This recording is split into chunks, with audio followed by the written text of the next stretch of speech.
Hello guys, তোমরা সবাই কেমন আছো? তো আজকে সকাল সকাল বেরিয়ে পড়লাম বিহারে যাওয়ার উদ্দেশ্যে, কারণ আজকে অষ্টমী ছিল আর অষ্টশীল রাখবো, তাই জন্য বিহারে যাচ্ছি। আর আজকে যাচ্ছি বন্দর বৌদ্ধ বিহারে। এটা হলো রাস্তা, দিয়ে কাছে চলে এসেছি।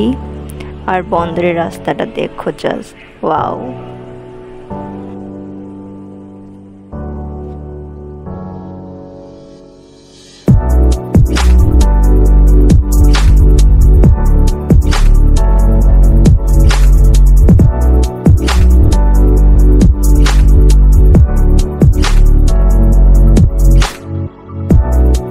সবুজ গাছপালায় ঘেরা পুরো দুই দিকটা রাস্তার, আর মাঝখানে রাস্তা, অনেক সুন্দর লাগছে দেখতে।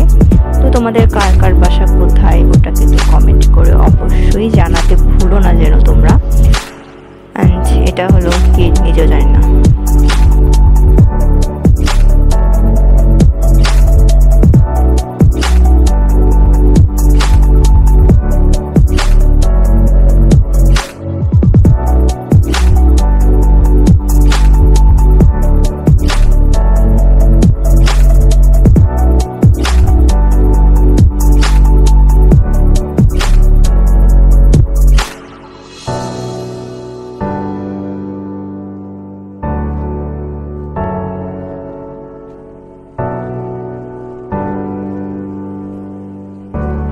তো আমরা চলে এসেছি।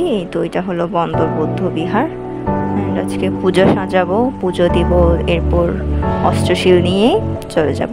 আর এটা হলো বন্দর বৌদ্ধ বিহার, দেখতে পাচ্ছ খুব সুন্দর, একদম নীরব পরিবেশ, মানে কোনো কোলাহল নেই, খুব শান্তশিষ্ট পরিবেশ আর কি বন্দরের মধ্যে। আর দেখতেই পাচ্ছ কুকুরটাকে নিয়ে কি অবস্থা করছে। আর ওরা ওখানে সবাই অষ্টশীল নিয়েছে। তো অষ্টশীল নেওয়ার পর তো 12টার আগে পর্যন্ত খাওয়া যায়, দুপুর 12টা আর কি। তো তাই জন্য সবাই ভাত খাওয়ার জন্য। আর এখানে আমরা গিয়েছিলাম, আমি, আমার দুইটা আন্টি, বোন আর বাবা, আমরা গিয়েছিলাম। আমরা চলেও আসছি, কারণ এখন আমরা বাসায় চলে যাচ্ছি, কারণ অষ্টশীল নিয়েছি তো ভাত খেতে হবে, তাই জন্য 12টার আগ পর্যন্ত তো টাইম। সো বাই, টাটা, পরে আবার অন্য একটা ব্লগে দেখা হবে।